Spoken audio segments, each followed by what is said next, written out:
Welcome to Brainstorm MTG. I'm ELD, and this is Fast Effect Double Speed Magic the Gathering from ELD's Time Vault Games in Bellingham, Mass. Here we have Adam on Stoneforge playing against Tristan with Death and Taxes. Both going to be using Stoneforge Mystic. We'll see which one does it better. Stoneforge has counter spells to protect its threats and potentially stop the opponent from carrying out their plans, whereas Death and Taxes has Mother of Runes and some mana denial. And to a degree, Caracas to also mix things up.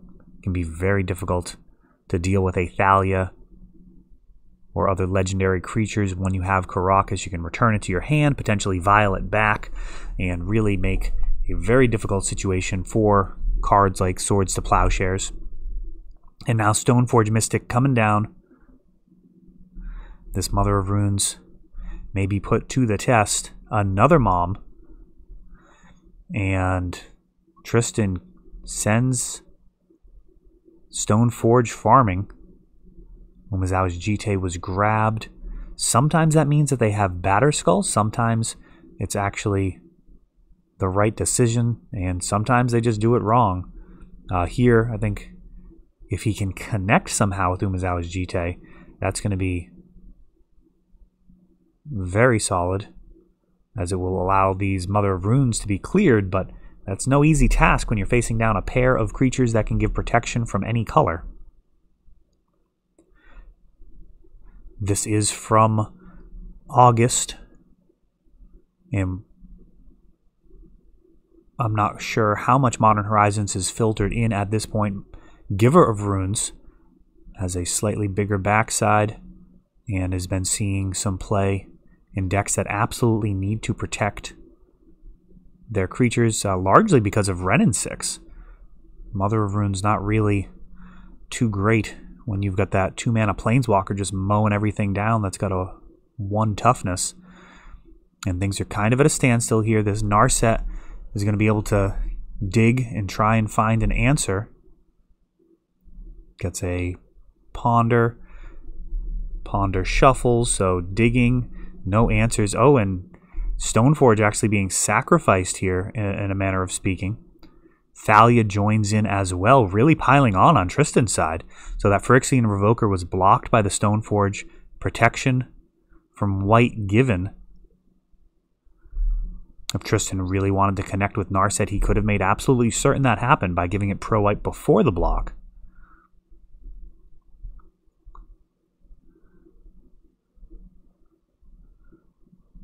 We'll see if the card found is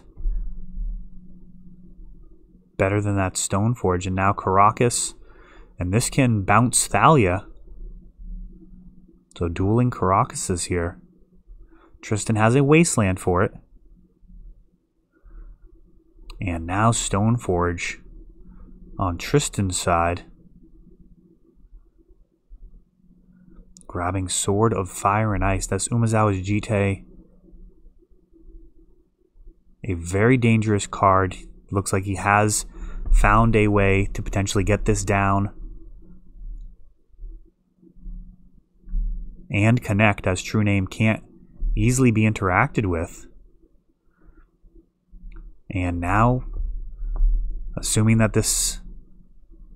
We'll see if this Revoker was naming Stoneforge or if it was naming the Umezawa's Jite. It looks like it is actually naming Jitters. Oh no, that can't be the case because he equipped it. So he removes the counters, and he was just happy to let the Planeswalker get cleared. Little muddled thinking there for a second. Yeah, I mean, once it's equipped, I mean, that's definitely an activated ability. So this True Name now just starting to massacre all the things.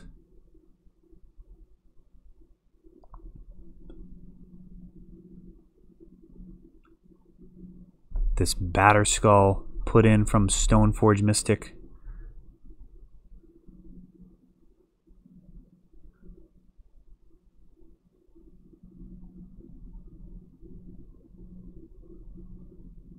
And another Stoneforge Mystic starting to pile on here.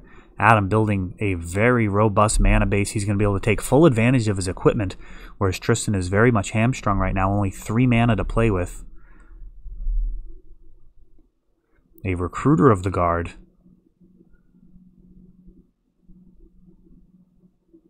And that grabs a Revoker.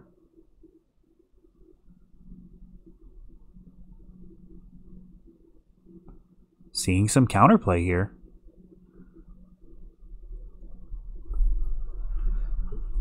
Oh, and Jace the Mind Sculptor just daggers.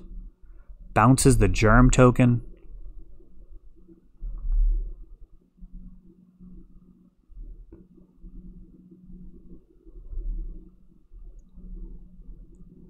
Now, when this Revoker hits, I believe it's an as it enters the battlefield, not a when. It's not a trigger.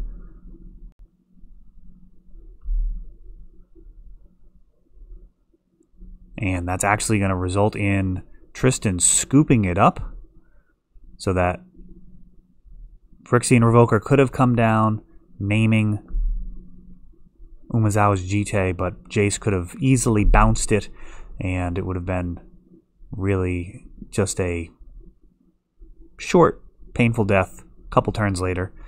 Tristan not playing the fastest deck in the format, and I think probably correctly scooping up there, looking to find time to win game 2 and 3. You do not want to find yourself in a situation with a slower deck and let the other person kind of drag out that first game to the point where you can't realistically finish 2 games. If that goes on another 5 minutes or so, that's 5 less minutes that you have to potentially finish game number 3, assuming that you can actually get to game number 2, get past game number 2. And if you can't do that, it's all for naught anyways. So you just got to give yourself the best chance to win. And that is, I would say, probably one of the bigger differences in between people who are just kind of getting used to tournaments and people who are really played in a lot of events and had a lot of success is tournament management. I would say the clock management's extremely important, dictating the pace of play. If you're playing against a slow opponent, that doesn't mean that they get to just get a draw with you just because they play slowly. At the end of the day, it's their responsibility to learn how to play in a timely manner. If they can't do that, that's not actually your problem. So you got to find a way to still find a way to win. And, you know, there's a bit of a challenge of making sure that you do that in a friendly way as well.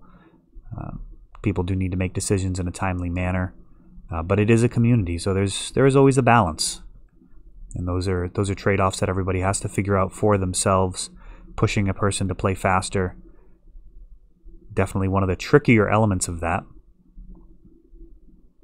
I'd say probably one of the other tournament management skills that's really important is just recognizing how the past is not connected to the future. You find yourself 5-0 in a tournament, and sometimes there's some sloppy thinking, especially pertaining to opening hands, where you just kind of feel like it's your day, you're drawing really well, and it does not matter how you've been drawing, every decision must be made in a vacuum. And I've definitely seen people take a 5-0 and then lose their next 2 win-in-ins and find themselves outside of the elimination rounds. Again here, with these Mother of Runes, a pair of them for Tristan, along with an Aether Vial this time, which will hopefully allow him to make full use of all of his threats. Last game, very much hindered with a light mana base and no Aether Vial. These Mother of Runes so far staying home, not likely to be worth the damage chipping in.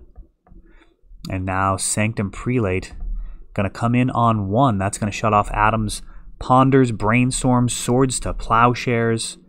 There's a lot of 1-mana spells. And right now, with that Sanctum Prelate on the board, it kind of feels like Adam's playing a worse version of Death and Taxes, cutting off all of his cantrips. And that is not like Chalice of the Void. You just straight up can't play them. Oh, and the bombs drop in here. Supreme Verdict.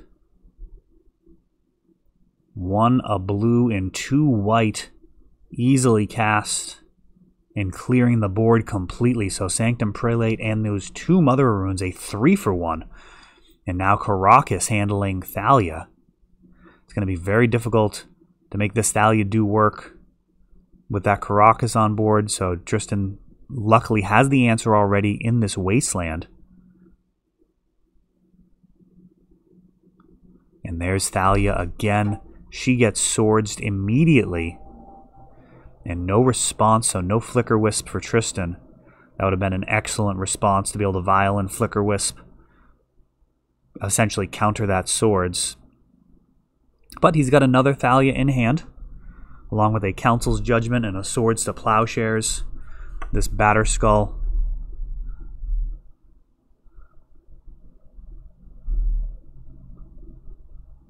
Really slows things down. Adam with just all the basics. True Name Nemesis now. And this is a very tough spot. Swords to Plowshares takes down Thalia. Swords to Plowshares on the other side.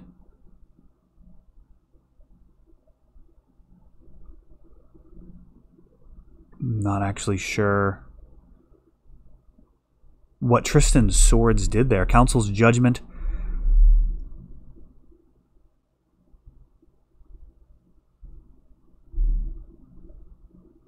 I am baffled by that. I have no idea why Umezawa's Jite just went away. It looks like 2 permanents were chosen instead of just 1. And I guess Tristan just goofing off there at the end, recognizing that the end was near. And he's going to go ahead and use Karn. But this game is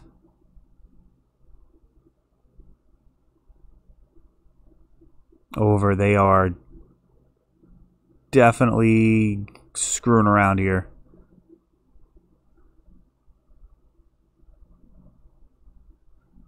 And just... I have no idea. In Palace Jailer, I guess we're just showing all of the options that were possible. I will have to ask them what they were going for here. Karn getting back this Flicker Wisp.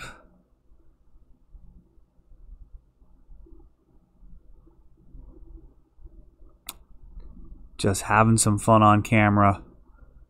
There we go, making the game state clear.